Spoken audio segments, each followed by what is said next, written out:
नमस्कार मंडळी. काल माझा आरुचा आणि बायकोचा व्हिडिओ टाकलेला जिवंतपणी माणसाला खायला द्या. तर तो व्हिडिओ भरपूर मिलियनच्या वर गेला. तर तो जिवंतपणी खायला द्या ह्याच्यावर व्हिडिओ होता. कारण की एक एक घरात असं असते ना, आई बाबा आजी आजोबांकडे लक्ष देत नाहीत, आपल्या आपल्या कामातच असतात आणि मग मेल्यानंतर किंवा वारल्यानंतर तिने सगळं असं खायला देतात आणि पूर्वज येऊन खात्यात. बरं, तसं ते हिंदू धर्मात आपले भरपूर शास्त्रीय कारणं आहेत. कुणाचं मान्यता आहे, कुणाची मान्यता नाही आहे, पूर्वज येतात.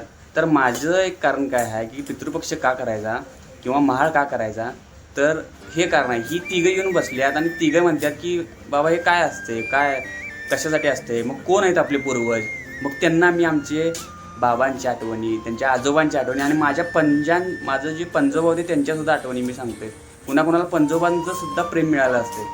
त्यामुळं त्या आठवणी ह्या आपण आपल्या मुलांना सांगतो आणि आपल्या मुलांना माणुसकी कळते की बाबा आपली असे.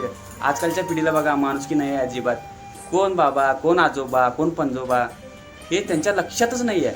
त्यामुळे ह्यांना हे सगळं आपल्या पूर्वजांची आठवण होत्या, यासाठी हे मेन कारण आहे. यांना माणुसकी कळायला पाहिजे, यासाठी तुम्ही हे पितृ किंवा महाळ करा. हे आणि एक कसं असते, ज्या पिढीमुळं आपण जन्माला आलो, ज्या पिढीमुळे आपण आज गाडीतनं बंगल्यात राहतोय, एक जण भरपूर जण मिळवतात पण त्यांना आपल्या पूर्वजांची आठवण नाही आहे. काय करायचं आहे तुमचं असं, ही पूर्वजांची जर आठवण तुम्हाला नसली, म्हणून त्यांची आठवण काढण्यासाठी आणि त्यांचं स्मरण करण्यासाठी हे पितृ आणि महाळ तुम्ही करा.